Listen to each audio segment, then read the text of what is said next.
मैं बात कर रहा था यात्रा और ज्योतिषों के बारे में। अगर आपने पिछली वीडियो सुनी हो तो यात्राओं और ज्योतिष के विषय में मैंने कुछ विचार प्रस्तुत किए थे। आज यात्रा करने के लिए उससे पहले क्या सुरक्षा कवच या क्या ज्योतिषीय समाधान कर लेने चाहिए, उस बारे में बात करूंगा।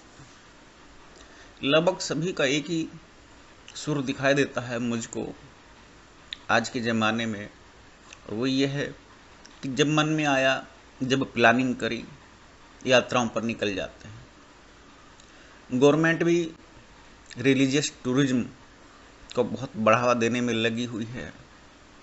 बांके बिहारी के मंदिर में भारी भीड़ है, कुंभ में बड़ी भारी भीड़ रही, कुंभ में भी भगदड़ मची और कुंभ की वजह से नई दिल्ली के रेलवे स्टेशन पर भी भगदड़ मची। कई लोग भीड़ में दब जाते हैं, उनकी मृत्यु तक हो जाती है। ऐसे में हमें ये सुनिश्चित करना चाहिए कि हम जो यात्रा करें वो पूर्ण रूप से सुरक्षित हो। हम वहाँ जाकर के वापस लौट कर भी आएँ और अपने घर परिवार में बाद में आने के बाद यात्रा का सुखद आनंद और सुखद स्मृतियाँ हमारे साथ बनी रहें। यात्रा इसी पर्पज से होनी चाहिए, और यात्रा का जो लाभ मिलेगा, जो ज्ञान आपको मिलेगा, वो आप और लोगों को बांट सकें।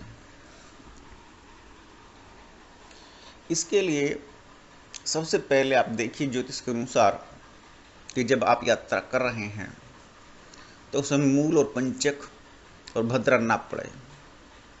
मूल, पंचक, भद्रा को हमेशा ही यात्रा में वर्जित माना गया है, अर्थात उनको छोड़ देना चाहिए। 5 दिन के पंचक पड़ते हैं, अर्थात 5 नक्षत्र ऐसे पड़ते हैं, ये बुध और केतु के नक्षत्र हैं जिनमें यात्राएं नहीं करनी चाहिए। 6ठे दिन मूल आ जाता है तो 6 दिन चले गए, लगभग वो पूरा हफ्ता चला जाता है। जब चंद्रमा नीच राशि में हो तब भी यात्राएं नहीं करनी चाहिए।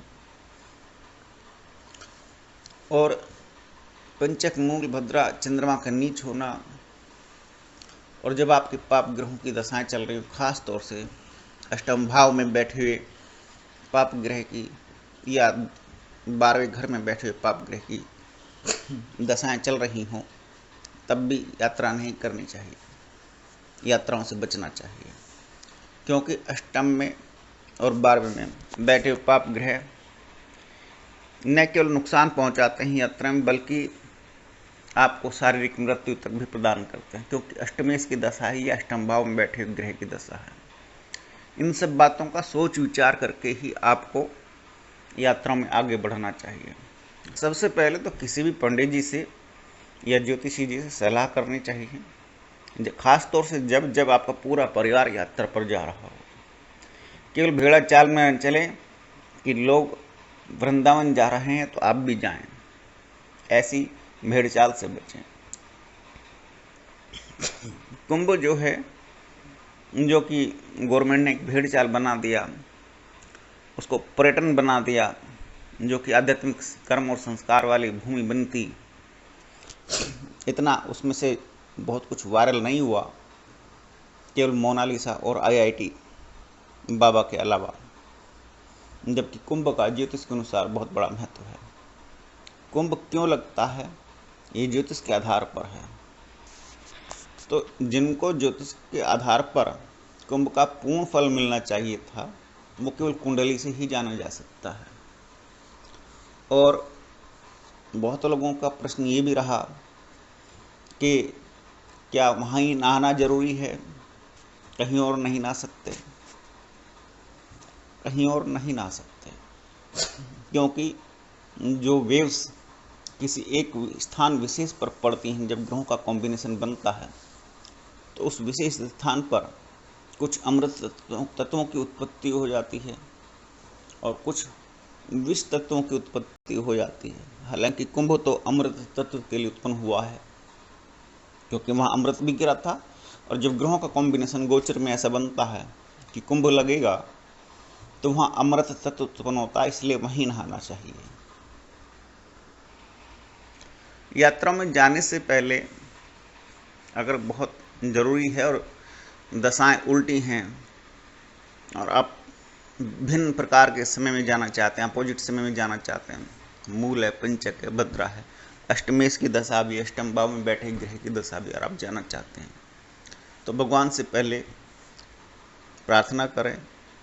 उसके लिए दिशाशूल भी देखेंगे। दिशाशूल देखा जाता है कि किस दिशा में जाने से आपको नुकसान होगा, किस दिशा में जाने से आपको लाभ होगा, उसका भी अध्ययन करें, उसके बारे में भी जानें।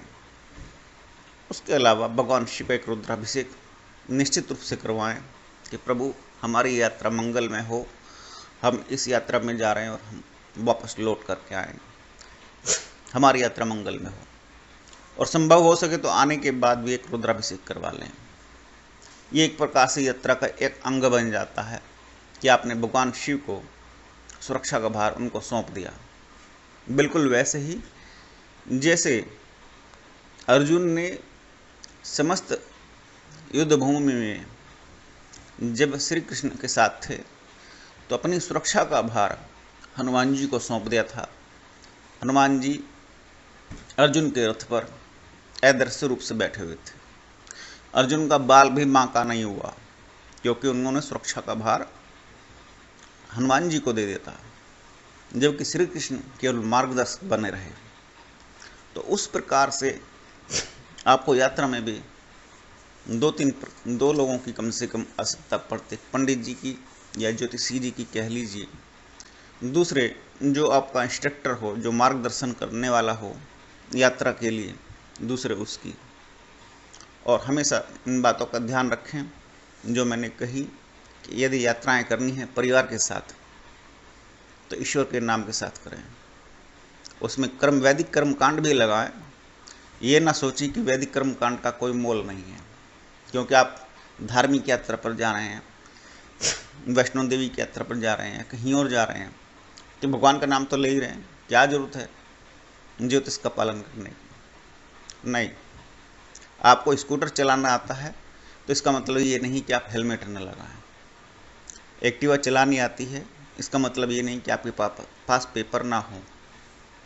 आपके पास समस्त प्रकार से अपनी सुरक्षा के साधन सुनिश्चित होने चाहिए।